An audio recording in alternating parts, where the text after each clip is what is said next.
Well, Jack, I want to hear more about your amazing collection of NASA memorabilia from your time working there. Tell me a little bit more about what your actual role at NASA was.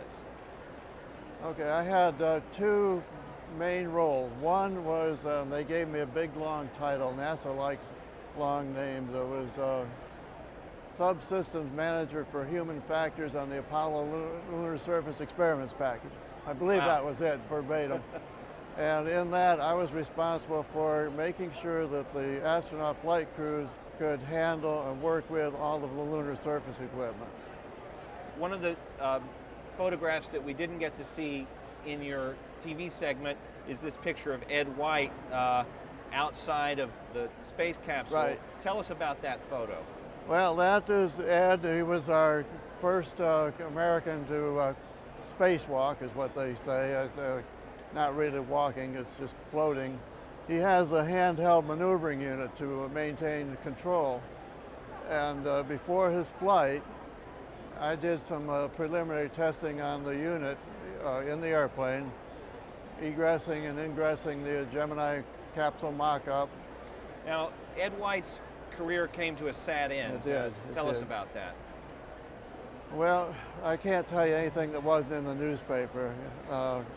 He and Grissom and Roger Chaffee were burned in the Apollo 1 fire on the pad at the Cape, and I was home. I had nothing to do with that part of the program, but I remember standing out in the backyard and seeing the NASA Gulfstream, the corporate aircraft, come over. Man, that must have been a long, hard flight. You worked with a lot of now famous U.S. astronauts, seemingly on a very personal, individual basis during your time there. What was that like? Did you feel that you were doing something historic while you were doing it?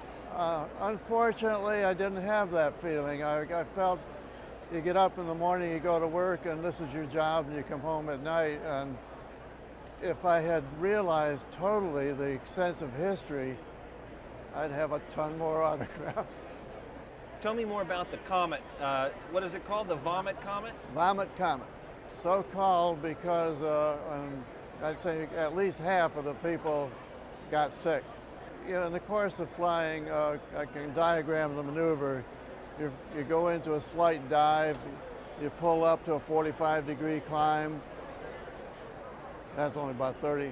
Pulling 2.5 Gs over the top for 30 seconds, back down 45.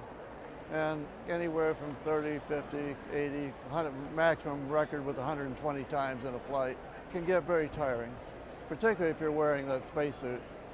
Very cramped quarters, and the spacesuit is very bulky.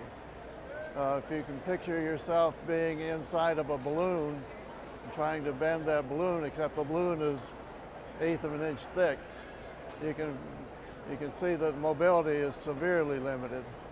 Did you ever don a spacesuit yourself? Oh, I lived in the thing for several years. In fact, I had one custom made for me. Did you get to take that with you when you retired in the 70s? No, I think they threw it away. They didn't allow you to take anything with you. I'm fortunate I have my pictures.